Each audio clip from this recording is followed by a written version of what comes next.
Finally. Howdy y'all, you got the Bulldog on the channel. Today it's time for me to eat some crow on the channel. I make mistakes. Usually I just kind of edit around them because, you know, it's nothing big. This one was big, sort of, but bad.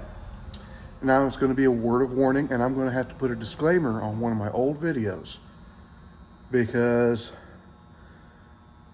I used a diagnostic method that led me to an incorrect diagnosis. Not the wrong diagnosis, but it didn't fix the problem. So let me show you what we got going on. Here's the intake off of a 2016 Volkswagen Tiguan. And I did the diagnosis to this last fall, and I diagnosed it as being this sensor right here, this brand new sensor that now I don't have any use for, but that's my problem, not the customer's. It mounts right here. Now here's the problem with how it mounts. The head comes up around right here. It covers the sensor, which bolts on there like this. It covers it all except for this screw right here. So there's no way to change this without actually pulling the entire intake manifold off. I did some research on it, and everybody was saying, just change the manifold. Just change the manifold. What the heck for? I got a dead sensor. So I checked, you know, I wanted to make sure, because everybody's saying change the manifold.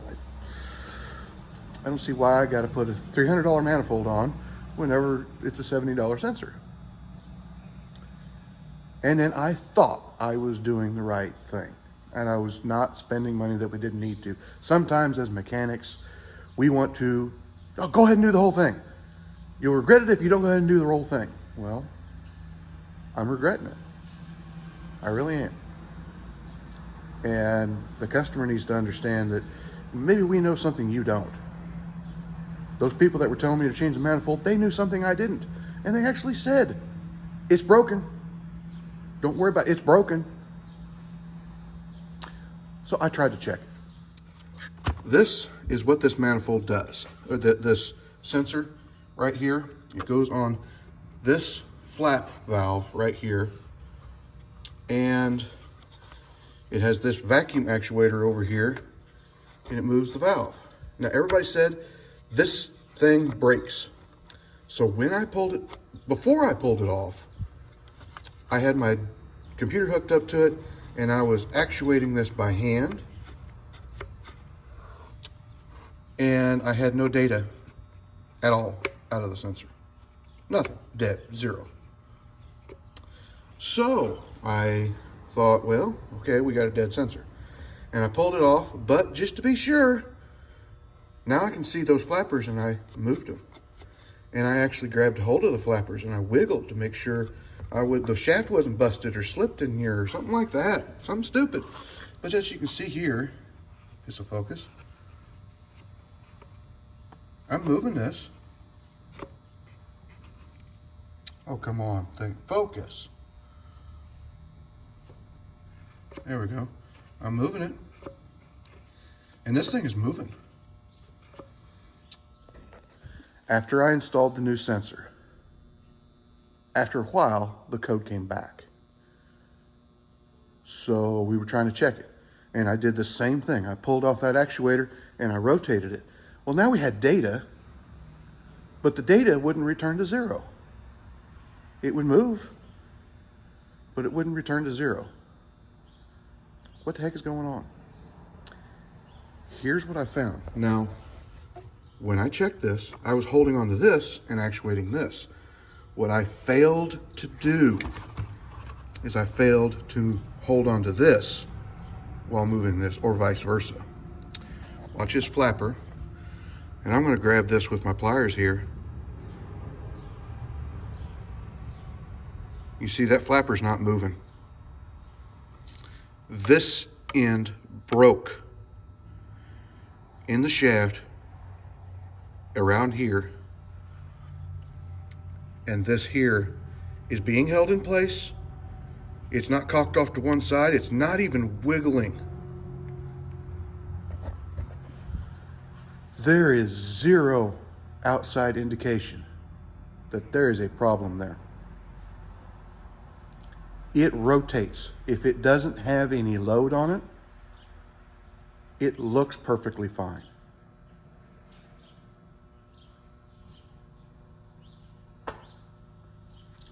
I've been banging my head against the wall on this Volkswagen for a long time. I had 3 different codes to begin with, and this was the first one I went to fix. And the customer came to pick it up because they weren't too worried about the other ones, because those didn't come back immediately.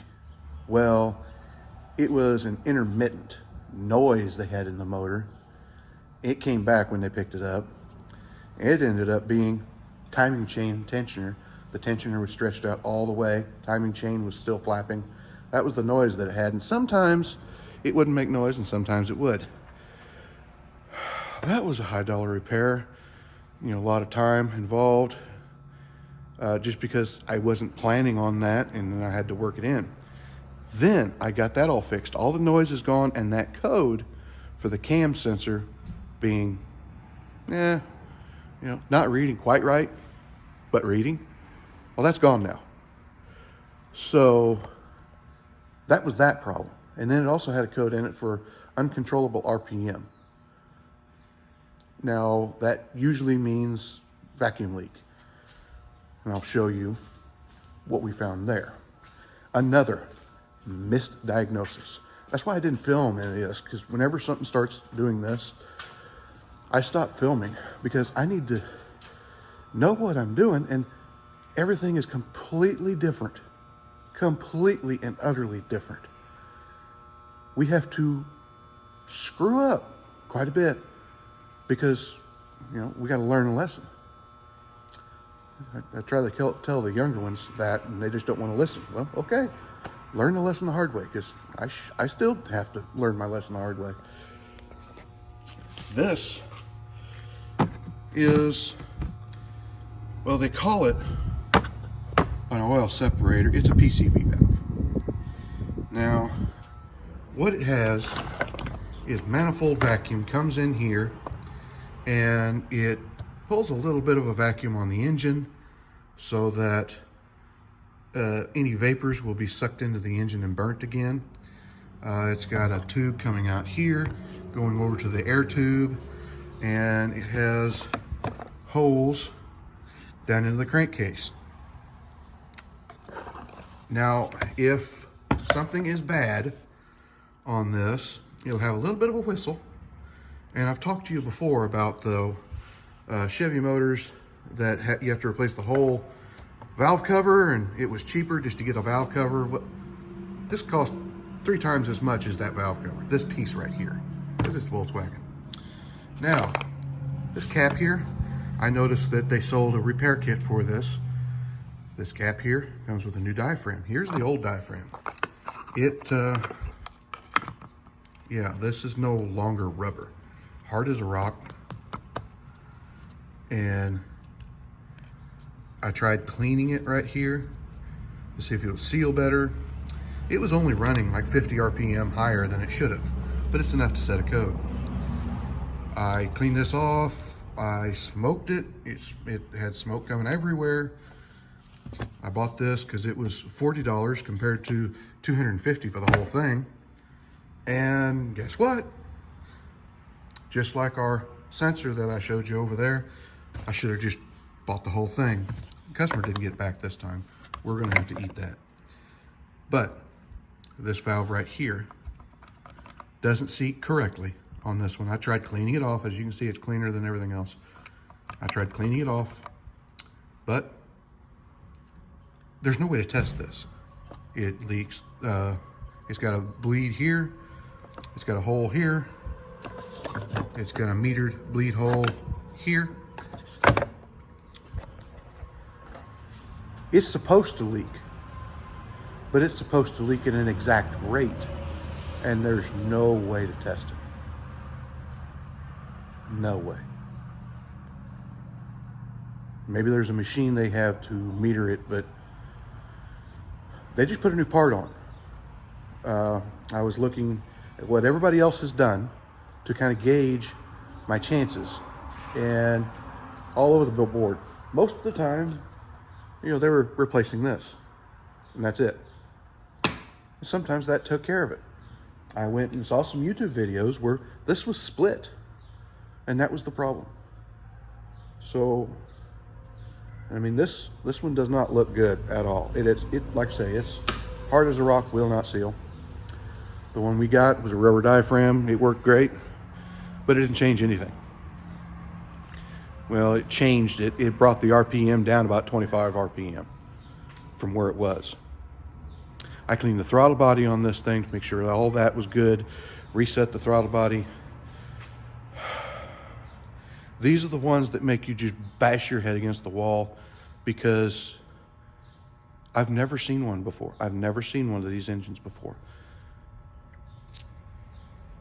1 in 20 vehicles that I work on, I have literally never laid hands on one of them before. And every one of them has its own little quirks. Every one of them has its problems that you have to see once and have this kind of fight with before you get to where you look at that first. None of it really makes sense, but that's where we end up. If you work on only Volkswagens every day, you would already known this. And I'm sure some people that own them themselves would say, oh, you screwed up there. That was your first mistake. I think my first mistake was, you know, waking up in the morning, but the second was to think I might be able to get something done. I have just gotten back from my second successful test drive. I don't think we need to test drive it anymore. I went pretty far the second time. Before, it would set a check engine light after driving it a mile for uncontrollable idle. And then the flap valve started coming back. That flapper, it was intermittent. Sometimes it would work perfectly, and sometimes it wouldn't. That other sensor, the old one, was dead. 0. So, when you're dealing with things where you're not familiar with it, and other people are doing it a certain way, saying, don't waste the time, just go ahead and do it. I'm on here admitting my mistake and telling you why it's important, because no one else, they would just say it's broken. They don't show where it's broken. That makes no sense. Where that broke, it makes absolutely no sense at all. There's no tension on it there except for the spring tension inside the sensor. And if the sensor went bad internally and locked up, well, I can kind of see that happening. Well, I'd never checked to see if it rotated. Who would think? Well, I will now. I'm going to put a disclaimer on my other video. I'm not going to take it down, but I'm going to put it in the notes that this is what you need to check. And hopefully, whenever you get into these jobs, you can stick with it and get it taken to the end, or find somebody that knows how to work on that specific issue before you flatten your forehead as much as I did mine on this one. Like, comment, subscribe, hit your little bell notification, share it all around. We'll talk to you later.